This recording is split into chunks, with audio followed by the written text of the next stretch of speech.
जब तक हम कर पाए तब तक करते हैं और उसके बाद में हम उद्यापन करते हैं। आरंभ के पश्चात उद्यापन का नियम है, लेकिन ये 6 व्रत का कभी भी उद्यापन नहीं करना चाहिए, करने की आवश्यकता ही नहीं है। तो खास करके माताएं संपूर्ण व्रत का धारण करते, व्रत को धारण करते, पालन करते, नियम से व्रत रहती है।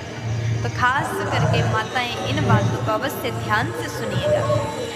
देखो, आप जब भी व्रत करें, करवा चौथ का जो व्रत है, इस व्रत का भी उद्यापन करने का नियम नहीं है। करवा चौथ जो व्रत आप लोग करते हैं, अपने पति के लंबी उम्र के लिए आप करवा चौथ का व्रत करते हैं, तो उस व्रत का उद्यापन नहीं करना चाहिए।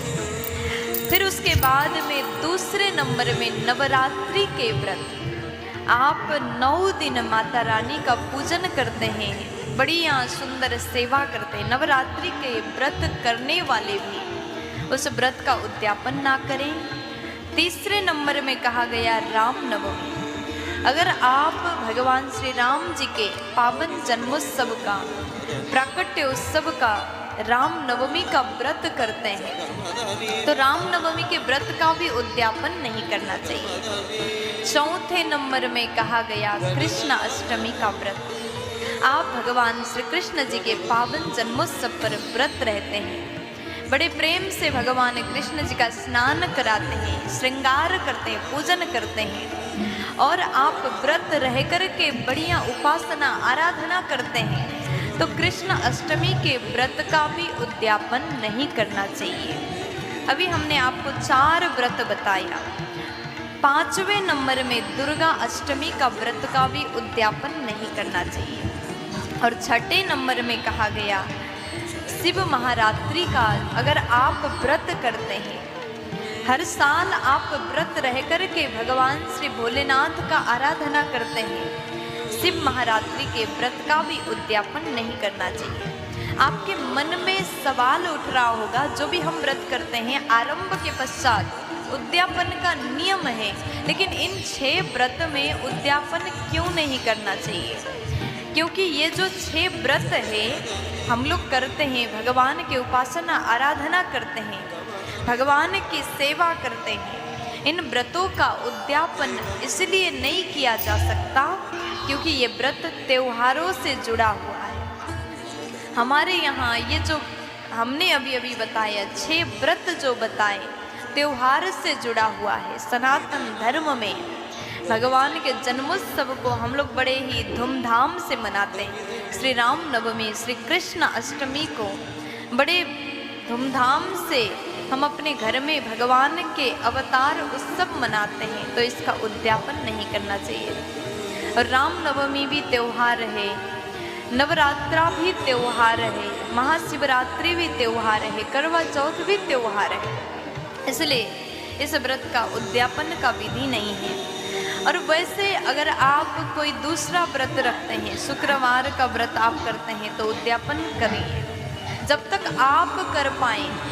आपने जो सोचा होता है इतना व्रत इतने संख्या में हमको करना है, शुक्रवार का व्रत करते हैं तो भी उद्यापन करना चाहिए।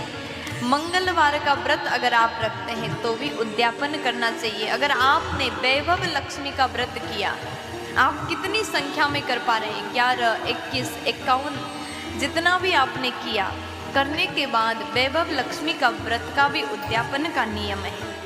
अगर आप सोमवार का व्रत करते हैं तो भी उद्यापन अवश्य करिएगा।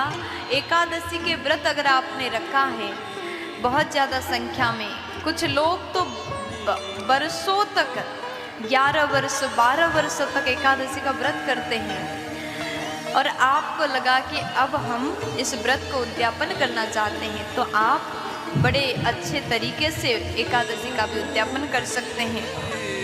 पूर्णमासी का व्रत अगर आप रखते हैं उसका भी उद्यापन का नियम है। गणेश चतुर्थी का व्रत आपने किया है तो उसका भी उद्यापन होना चाहिए।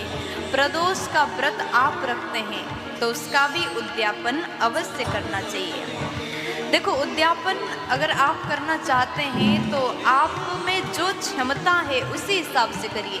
कुछ लोग एकादशी उद्यापन करते हैं तो विशाल रूप से भागवत कथा का आयोजन करते हैं। आपके पास में जो क्षमता है, यथाशक्ति जितना आप ब्राह्मणों का सेवा पूजन, ब्राह्मण भोजन करा सके वो आप कर सकते हैं। आपके पास अधिक धन है तो विस्तार से करिएगा। अगर आपके पास में धन नहीं है तो संक्षिप्त में भी आप उद्यापन कर सकते हैं, लेकिन केवल नियम बस करके उद्यापन भी आप कर सकते हैं। इन व्रतों का उद्यापन करना जरूरी है।